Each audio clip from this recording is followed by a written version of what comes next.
The Chinese president is in Russia, in Moscow, talking about peace in Ukraine, and the Slovak prime minister is apparently out of danger but still in hospital.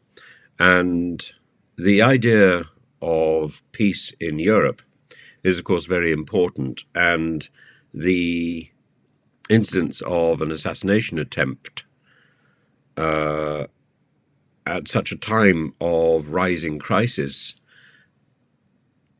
reminds us perhaps of the assassination of the Archduke of Austria, Ferdinand, and his wife's unborn child by princeps.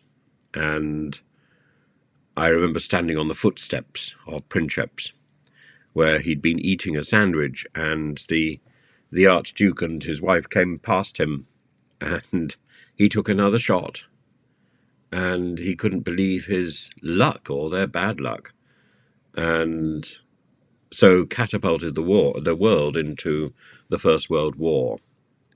The vagaries of chance, the butterfly effect, and of course I've just literally been talking about the butterfly effect, and that extraordinary concept, quite the most extraordinary concept by the meteorologist, I think, Edward Norton Lawrence, who said that when a butterfly flaps its wings in one place, there's a tornado in another. I think there's an element of hyperbole there, but the concept of the interdependence of events. And I would prefer to talk about reciprocity rather than interdependence. And reciprocity and responsibility, that we have responsibility for one another. And while I'm on that subject, I think it's worth adding a comment about Harry and Meghan and their resilience in the face of such extraordinary bullying by the press. But that bullying is only possible because of the ridiculous letter sent about the Archwell Foundation saying that it was now delinquent.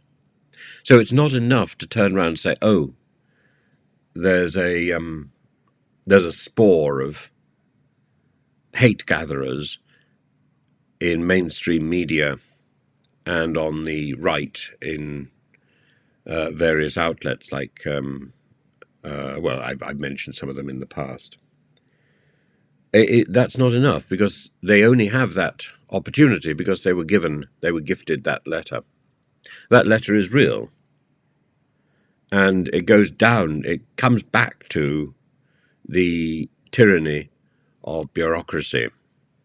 And bad bureaucracy has an effect, even if its mistakes can be called out. It still has a pernicious effect. We are dominated by bad bureaucracy, whether that's in the NHS or whether that's in our interface with the technocrats in the county or the state or whatever. It's about poor action. And I've been involved in a court case recently, and it's quite extraordinary that the letters are going around saying the case is closed, but the person who's bringing the case knows nothing about it. And you think, have we got to the point where these games are so routine that nobody bats an eyelid? The bureaucratic games and the haughty disdain, the contempt that bureaucrats show for ordinary people and for basic right and wrong.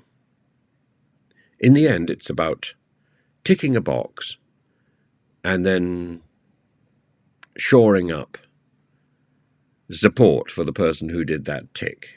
whether the tick is right or wrong. It's about saving face.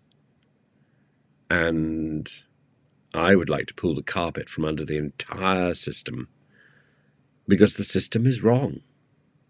And how do you know the system is wrong? The system is wrong because people are being hurt routinely and repeatedly. And if that's happening, there must be something wrong with the system itself. The system is based on an idea that we look at individual issues without bothering about personality, without bothering about the person that goes with the issue. That we try and divorce the issue from the emotion. And I'm not sure that works. And so, for example, if we go back to the king's portrait, I'm not sure we can divorce the person from the emotion, because the emotion is screaming out of that painting. If we go back to Harry and Meghan, I'm not sure we can divorce the person from the emotion, because the emotion is what drives Prince Harry. And it's the emotion that drives the affection for Prince Harry, and that affection is real. And a life without emotion is not a life worth living.